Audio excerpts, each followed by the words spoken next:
kami juga saksi sejarah pergerakan 98. Ya, pada saat saya turun di jalan, saya musisi, saya gitaris, penulis, pencipta lagu dan penyanyi. Sarjana di tempat saya itu hanya dapat dihitung dengan jari.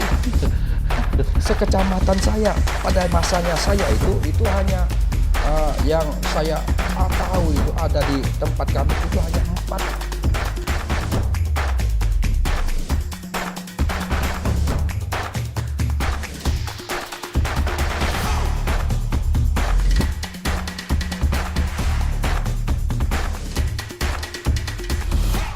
Halo, selamat Idset. Hari ini kita bersama Wakil Ketua DPRD Kabupaten Sanggau. Selamat datang Pak Acam. Ya, selamat. Wakil Ketua yang tampan dan heboh kalau untuk berbicara di kalangan media. Apa kabar untuk hari ini, Bang? Sehat, puji Tuhan, alhamdulillah sehat.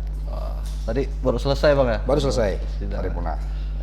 Baik, Bang, mungkin tidak perpanjang lebar, Bang. Untuk pertama ini, Bang, karena terkait tema pada hari ini, Bang, kita mengangkat Insetau ini, Bang, tokoh berpengaruh, Bang, dan bagaimana kiprah perjalanan politiknya.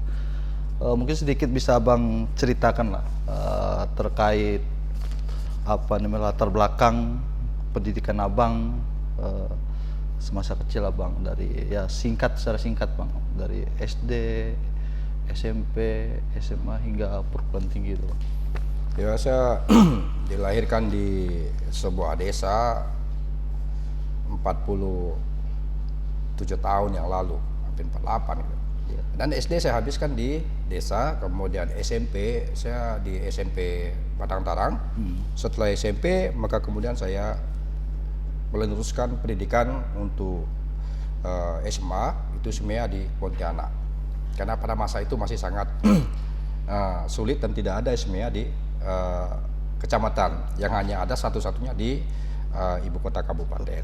Jadi saya di Pontianak saya menyelesaikan SMA saya hanya bisa sampai kelas 2 dan kemudian karena ya mungkin saat itu masih agak nakal, saya juga agak terancam itu, lalu saya menyelesaikan pendidikan saya SMA itu di Sanggau. Tridharma. Setelah di Tridharma baru kemudian saya meneruskan kuliah di Pontianak. Nah, dari perjalanan semua itu saya memang dari muda sudah aktif berorganisasi. Nah, saya banyak kegiatan di dalam organisasi dan kegiatan yang paling banyak dan paling senang saya gemari adalah musik. Ya. Saya musisi, saya gitaris, penulis, pencipta lagu dan penyanyi juga. Jadi semasa kuliah itu waktu Abang selain akademis di perkuliahan juga ekstra kampus seperti menulis, seperti olahraga dan bermusik itu sangat Abang namanya gemari ya itu. Saya gemari dan kami juga saksi sejarah pergerakan 98. Saksi sejarah juga. Ya, pada saat dan saya turun di jalan berminggu-minggu, kaki sampai letup-letup bersama dengan kawan-kawan kan kita mereformasi negeri ini yang memang kala itu sebagai orang muda kami pandang memang harus segera dirubah tatanan demokrasi kita. Nah, dari situ saya memulai semua. Kemudian setelah saya selesai kuliah, saya juga masih berkiprah di dunia musik. Masih saya buat lagu-lagu daerah, dan lagu daerah pertama untuk Tayan Sanggau secara khusus yang ada hari ini, Dayak secara khusus, saya orang Dayak, itu yang musiknya menjadi sangat variatif seperti ini, menjadi merdeka, itu kami yang mulai. Oh, dari Abang ya yang menggerakkan satu per kelompok itu Alpino dengan bandnya Dendo, lalu saya perorangan. Kami mulai menerobos itu, memberontak, dan akhirnya musik Dayak seperti berkembang sekarang ini. Iya, berkembang sekarang. Sangat digemari. Nah, setelah dari situ kemudian saya terpanggil untuk pulang ke kampung halaman karena melihat kondisi situasi yang sangat miris sekali. Miris. Setiap tahun itu pasti ada yang namanya pasar malam. Itu judi di sana, itu ini dan sebagainya. Ya, tindakan-tindakan yang bukannya memberi dampak membangun bagi masyarakat, tetapi malah destruktif. Nah, destruktif, degradasi moral terjadi di sana. Dan akhirnya dampaknya seperti apa? Tidak ada SDM tercipta dari tahun ke tahun. Nah, akibat ini semua. Artinya pada waktu itu memang SDM di kampung itu masih kurang itu ya Bang? Tidak ada, dan memang angka putus sekolah sangat tinggi. Usia nikah pada usia muda juga cukup tinggi. Ya akibat daripada pasar malam itu yang kemudian diklaim sebagai sebuah budaya. Bukan budaya tidak seperti itu. Kemudian Bang beralih ke ini Bang, bagaimana itu keseharian kehidupan apa namanya kala itu, baik lingkungan sosial keluarga itu kan pastinya ada itu Bang, dari keluarga Abang, melihat Abang balik kampung. Nah itu gimana menurut keluarga itu Bang? Ya, waktu itu memang saya sempat diledekin karena saya seorang sarjana. Saya diminta oleh Bank Nasional untuk bekerja. Saya juga diminta oleh perusahaan plat merah, diminta oleh CU itu secara khusus karena memang sarjana di tempat saya itu hanya dapat dihitung dengan jari. Sekecamatan saya pada masanya saya itu hanya yang saya tahu itu ada di tempat kami itu hanya 4 sarjana. 4 saja sarjana. Sangat sedikit Bang. Nah, jadi perusahaan-perusahaan yang masuk ini nggak punya cadangan sumber daya manusia yang handal putra setempat. Dan perusahaan pun untuk mencari orang setempat untuk dikerjakan di perusahaan tersebut sangat susah itu Bang. Tapi saya tidak, kemudian saya memilih diminta oleh kepala desa untuk menjadi ketua BPD. Saya siap. Saya siap membantu. Saya tidak melihat gajinya, tapi dari situlah saya bisa berkiprah, menularkan pikiran-pikiran saya, pandangan-pandangan saya. Di kampung saya tidak ada satupun yang bisa komputer, hanya saya. Pada saat itu saya berkiprah di sana, dan saya sarjana ekonomi, dia pandang tokoh, saya nggak malu, saya menjadi ketua BPD. Dari kehidupan kita di kota itu kan, ketika kita bisa dan menjadi contoh warga di kampung, itu jadi motivasi besar bagi warga kampung. Bang, ini Bang, tadi kan kita cerita dari awal, kemudian pendidikan Abang, kemudian Abang sampai balik ke kampung. Nah ini Bang, gimana Abang bisa terjun ke dunia politik tuh? Kemudian apa awal mula kok bisa memilih Partai Hanura? Gimana terjun ke politik kampung? Saya sebenarnya tidak ada ambisi cita-cita untuk menjadi seorang politisi. Sejak awal itu saya ingin menjadi musisi hebat. Bukan. Saya sempat mau hijrah ke Jakarta, tetapi almarhum orang tua saya sangat marah, murka kepada saya. Nah, beliau bilang, kami sekolahkan kamu bukan untuk menjadi pemusik, tapi menjadi sarjana. Nah, tapi jiwa saya ke sana. Nah, itu. Nah, ceritanya kenapa saya bisa sampai jadi anggota dewan seperti ini. Nah, hanya kecintaan saya kepada hal-hal sosial saja dulu. Dari situ muncul kepercayaan. Saya di tempat saya ketua BPD. Saya juga jabat ketua komite. Kemudian saya lagi menjabat sebagai ketua majelis jemaat. Ya, itu umat itu saya benahi. Saya menjabat ketua DAD. Nah, jadi saya pegang 4 jabatan ini. Tapi 4 ini dapat saya selesaikan dengan baik. Dan setelah saya itu ada diregenerasikan ke yang berikutnya. Semua organisasi itu tidak berakhir dengan berakhir dengan itu proses pemilihan, tapi berakhir karena institusi. Nggak boleh lagi. Betul. Karena kan selama ini kan memang tadi Abang katakan memang lahir itu karena dari belum adanya SDM, kemudian kepercayaan masyarakat terhadap Abang itu terkait kepemimpinan Abang ya, pastinya di situ lah kan, sampai 4 organisasi kan, seperti DAD, kemudian komite, kemudian apalagi dari komite, selain komite itu ada majelis. Nah itu kan menjadi motivasi Abang ya. Iya, Karang Taruna lagi. Karang Taruna. Iya, komplit. Nah Bang, ini tadi itu jadi awal mula ketika Abang jadi itu tahun berapa itu? Sampai hari ini kan Abang 3 periode misal saya tuh. Apakah ada di tahun 2014 Abang gagal atau tidak? Dari tahun berapa itu Abang jadi ketika Dewan ini sampai saat ini? Ketika tahun 2002 itu sudah disampaikan kamu harus menjadi anggota dewan dengan pikiran-pikiran besarmu untuk merubah semuanya. Nah, tetapi kamu mesti harus melewati tahap fase, nggak bisa dak-dakan. Nah, kamu harus belajar. Itu paham daripada orang tua saya pikir-pikirkan lagi juga benar. Dan kemudian di 2004 saya calon dari PKPB. Tapi orang tua saya bilang, kamu tidak akan jadi, kamu belajar saja di sini. Cukup, karena ini pakai suara, bukan suara terbanyak, tetapi nomor urut 1. Nah, kamu nggak nomor urut 1, nggak mungkin kamu jadi, ya kamu belajar sajalah. Tetapi begitu pemilu waktu itu, saya suara terbanyak. Tapi karena saya nomor 2, nggak jadi. Nggak apa-apa, memang saya berangkat bukan untuk jadi, untuk belajar. Motivasi untuk pengen belajar, gimana sih rasanya jadi. Tapi abang tahu sebelumnya dewan ini tugasnya belum itu? Sangat tahu. Sangat tahu. Karena saya berhubungan dengan pemerintah daerah, sangat tahu saya. Betapa sulitnya saya membawa pembangunan ke tempat saya. Karena saya nggak punya polisi, saya nggak punya kuasa. Maka satu keinginan saya harus punya polisi. Untuk saya bisa merubah ini semua. Nah, dan akhirnya Tuhan izinkan. Ya, sampai dari 2009, 2014, 2019. Ya. Berarti lika-liku perjalanan politik abang tuh bagaimana tuh bang? Dari awal 2009 kemudian 2014 ada hal-hal yang semacam apa itu abang bisa ceritakan? Lika-liku politik abang tuh pakai target itu. Ada target. Di 2009 saya jadi anggota dewan. Itu untuk pertama kalinya, dan saya sebagai sekretaris partai PDP waktu itu. Dan kemudian saya ditunjuk sebagai ketua Partai Demokrasi Pembaruan. Nah, dalam perjalanan itu kemudian PDP ini nggak lolos menjadi peserta pemilu. Nah, baru saya lihat partai yang memang juga nasionalis itu ada di Hanura. Nah, dari situlah saya Hanura, dan di Hanura saya diberi kepercayaan untuk memimpin Hanura. Nah, lalu saya punya komitmen target lagi.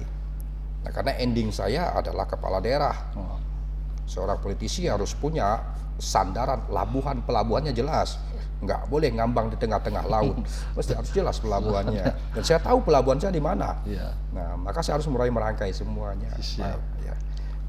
Bang, ini terkait tadi kan abang ceritakan lika-liku, kemudian udah menceritakan bagaimana target abang, kemudian selama abang menjadi anggota DPRD ini, pengalaman abang sebagai wakil ketua nih, yang paling berkesan tuh apa lah bang sebagai wakil ketua nih?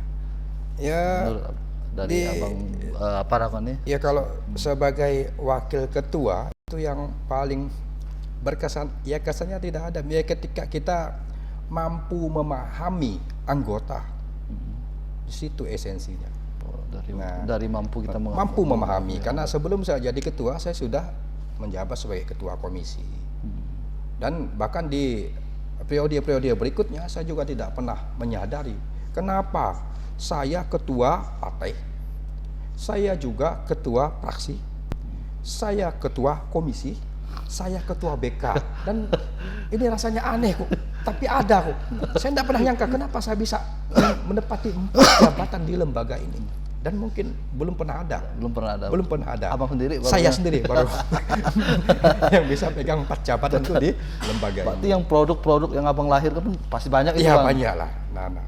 Bisa abang jelaskan apa yang produk yang udah abang lahirkan dari periode abang itu dari 2019 yang abang aspirasi dari masyarakat? Ya, kalau untuk masyarakat, aspirasi yang paling pertama itu saya menyadari bahwa masyarakat saya ini kantong duitnya itu ada di hutan. Nah, sementara untuk mengakses hutan mereka tidak punya akses yang baik. Maka untuk itu saya memulai bagaimana agar masyarakat ini gampang mengakses tanah-tanahnya. Saya buat jalan usaha tani yang sudah berpuluh-puluh kilo hari ini. Mereka nggak lagi pakai begini, tapi sudah pakai sepeda motor. Nah, enak. Yang tadi jarak tanahnya 6 kilo, 5 kilo, mereka udah tembus dengan sangat santai.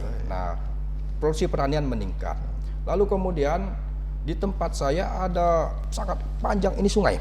Ini di Tayan saya sampaikan ini. Dan ini banjir terus sehingga masyarakat nggak bisa mengelola sawah. Karena banjir nggak bisa menggunakan lahan pertanian. Dan saya normalisasi sungai. Hari ini semua kering. Udah aman. Untuk normalisasi sungai. Ya, dulu sedikit saja hujan Banjir. Sedikit kejadian banjir. Nah, kemudian persoalan penerangan, gelapnya banyak. Gelap. Nah, kita berupaya keras, berjuang tahun demi tahun demi tahun, dan akhir ini sudah bisa secara tempat titik ini sudah ada 27 sudah kita Udah di terang ya bang. Ya. Daerah ya Tayan Hilir itu ya, Siap. dapat itu perjuangan juga. Lihat anak sekolah ini bagaimana kok sekolahnya sampai berhenti sekolah. Kenapa berhenti sekolah? Karena nggak punya duit buat ongkos Nah, ini menarik bang, motor, kalau sekolah. Nah, dan kemudian kita upayakan tetap melalui perusahaan. Nah, hari ini ada bis di sana yang bawa anak-anak sekolah. Siap. 2 bis. Jadi nggak ada lagi ceritanya putus sekolah karena nggak punya ongkos, nggak punya duit untuk beli motor atau duit untuk ongkos Sekolah. naik oplet. Nah, Mungkin tadi itu bang terkait sekolah itu memang ini isu yang hangat kalau untuk dibahas di Sanggau bang. Karena yang baru-baru juga informasi kan angka putus sekolah kita lumayan cukup tinggi. Cuma di tahun 2021 itu data terakhir memang kena COVID kan banyak yang putus sekolah, ekonomi menurun dan segala macam itu kan. Dan angka keinginan sekolah juga kita baru umur 25 tahun itu baru tamat SD itu bang. Nah itu bagaimana strategi abang menggenjot itu untuk membantu lembaga eksekutif kita mitra dari DPRD itu bang? Nah, kami bersama dengan pemerintah daerah membuat program untuk beasiswa. Itu pertama, karena melihat rendahnya keinginan untuk sekolah anak-anak kita. Maka ada beasiswa. Dan hari ini sudah angka di posisi 500-an. Iya betul. Mahasiswa Sanggau yang ada di Malang. Ini sumber daya kita yang nanti akan pulang ke Sanggau. Dan itu ditopang melalui APBD. Nah, ini pertama. Kemudian, kenapa lagi nggak mau sekolah? Karena jaraknya jauh. Nah, kita hadirkan Politeknik Negeri di Sanggau. Nah, kalau ini juga masih juga cukup kurang. Untuk itu, ya mungkin akan ada solusi lain. Ya, kami pikir pihak ketiga, masyarakat dengan Bapak tokoh masyarakat, nah ini akan mensupport, memberi dukungan moral, dorongan kepada anak-anak kita. Nah, kami selaku penyelenggara pemerintah daerah ini sudah membuat wadah, ruang yang sangat baik untuk itu semua. Dan perdanya pun akan lahir ini ya bang. Perda untuk sudah. Politeknik Negeri ya bang. Sudah lahir, sudah kami ketok. Sudah Kami ketok. Ya, dan proses sudah berjalan, ya. Bang, tadi kan menyinggung terkait masa jabatan abang, produk ini ke depan ini bang, pasti kan politisi itu punya ambisi yang abang katakan tadi. Iya, betul. Pasti ada target itu. Nah, ini ambisi ke depan abang nih, apakah mau jadi kepala daerah, apakah ke tingkat yang lebih tinggi DPRD provinsi atau RI? Kemana sih arah pelabuhan abang nanti ini? Ya, jelas mesti harus naik. Berkarir di politik ini kan karir namanya. Kalau orang berkarir kan harus naik. Lo nggak mungkin kerja jadi staf melulu. Kan pasti ke bawah. Ya, melulu sampai staf pensiun nggak mungkin. Pasti akan naik lah. Nah, akan naik sampai pensiun nanti. Saya pasti akan naik kelas. Nah, tapi membaca dari peta politik di negeri ini hari ini kan sering berubah. Maka kemudian saya memastikan diri untuk ke provinsi dulu. Provinsi ya. Kalau untuk bupati gimana bang? Ya, provinsi dulu. Karena rentang waktu antara pileg dengan pilkada itu cukup jauh. Jadi melihat bagaimana tingkat pemilih kita di provinsi Ya, ketika kita ya. di pemilihan legislatif. Ya, saya harus di provinsi dulu. Saya nggak boleh terus di bupati. Kalau saya di bupati, maka saya kehilangan time. Ya, tapi keinginan untuk kepala daerah tuh itu pasti ada. Nah, kehilangan time saya, kehilangan waktu yang cukup banyak. Waktu yang cukup banyak ini membuat saya dingin, ibarat kopi. Kopi sebagus apapun kalau dingin dia akan diganti. Maka harus tetap panas. Filosofi petinju itu bang. Petinju kan harus. Ya, saya harus maju dulu di provinsi agar saya tidak kehilangan waktu dan tidak dingin. Betul, siap. Ya bang, ini mungkin banyak cerita yang abang sampaikan terkait dari masa kecil abang ketika ingin menjadi memilih jalur politik sebagai karir ke depan, kemudian ada target-target, kemudian ambisi dan segala macam. Mungkin nanti ada sedikit abang yang sampaikan motivasi gitu ke pemuda-pemudi kita untuk minat bahwa politik ini bahwa ya perjuangan kita terhadap masyarakat. Nah, mungkin pesan itu bisa abang sampaikan. Ya. Ya ini untuk anak-anak muda, orang muda. Politik ini itu sumbernya. Yang ada hari ini, bergerak hari ini, berputar hari ini itu diatur melalui politik. Nah, maka oleh karena itu jangan tabu kepada politik. Politik sangat baik, tidak jelek. Nah, ketika kita memandang politik itu jelek, itu sebenarnya kita memandang hanya pada satu sisi, tidak sisi lain. Ini wadah. Tanpa politik, saya tidak dapat dengan kekuatan saya menormalisasi sungai-sungai yang demikian panjang. Tanpa politik, saya juga tidak dapat membangun jalan semen JUT yang berpuluh-puluh kilo itu. Gak mampu, paling mampu saya ya 10 sak semen itu pun sudah. Sudah puji syukur lah. Maka ketika kita berpikir besar, punya keinginan besar dan itu benar, pilihlah jalur ini. Iya. Oke. Baik, itu mungkin pesan dari Wakil Ketua DPRD Sanggau, pesan ke anak muda Sanggau, jangan takut kalau ada mimpi, kemudian keinginan kita untuk terjun ke dunia politik.